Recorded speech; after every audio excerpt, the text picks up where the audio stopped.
যেভাবে সমস্ত গণতান্ত্রিক ব্যবস্থাগুলোকে, গণতান্ত্রিক প্রতিষ্ঠানগুলোকে ধ্বংস করেছে,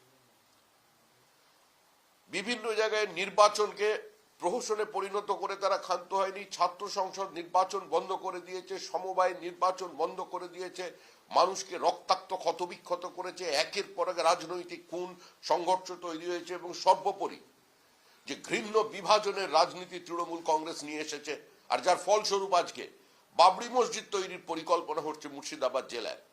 যে মুর্শিদাবাদ জেলায় যে শিকলকালীকে দেখে বঙ্কিমচন্দ্র চট্টোপাধ্যায় আনন্দমঠ লিখতে উজ্জীবিত হয়েছিলেন, তাকে প্রেরণা দিয়েছিল, সেই বঙ্কিমচন্দ্রের মুর্শিদাবাদে, সেই আনন্দমঠের মুর্শিদাবাদে আজকে বাবরি মসজিদ তৈরি হয়েছে।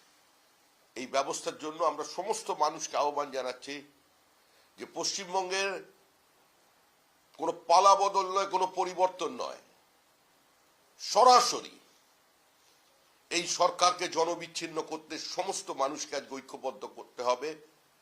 বাংলাদেশের সাম্প্রতিক ঘটনা প্রবাহ প্রমাণ করে দিচ্ছে আমরা কোথায় আছি। বাংলাদেশের যে ঘটনা তার প্রতিফলন হচ্ছে, রবীন্দ্রনাথের ছবিতে আগুন লাগানো হচ্ছে, বেছে বেছে হিন্দুদের দোকান, বাড়ি, ঘর, তার উপরে আক্রমণ চলছে। মেয়র প্রকাশ্যে দাওয়াতে ইসলামের কথা বলছেন কলকাতায় বসে। পশ্চিমবঙ্গের আজকের যে পরিস্থিতি 1946 সালের পশ্চিমবঙ্গতে ফিরিয়ে দিয়ে গেছে। তাই বর্তমান প্রজন্মের স্বার্থে, ভবিষ্যৎ প্রজন্মের স্বার্থে, যাতে বাংলাদেশ না হয়ে যায় তার স্বার্থে আজকে মানুষকে এগিয়ে আসতে হবে।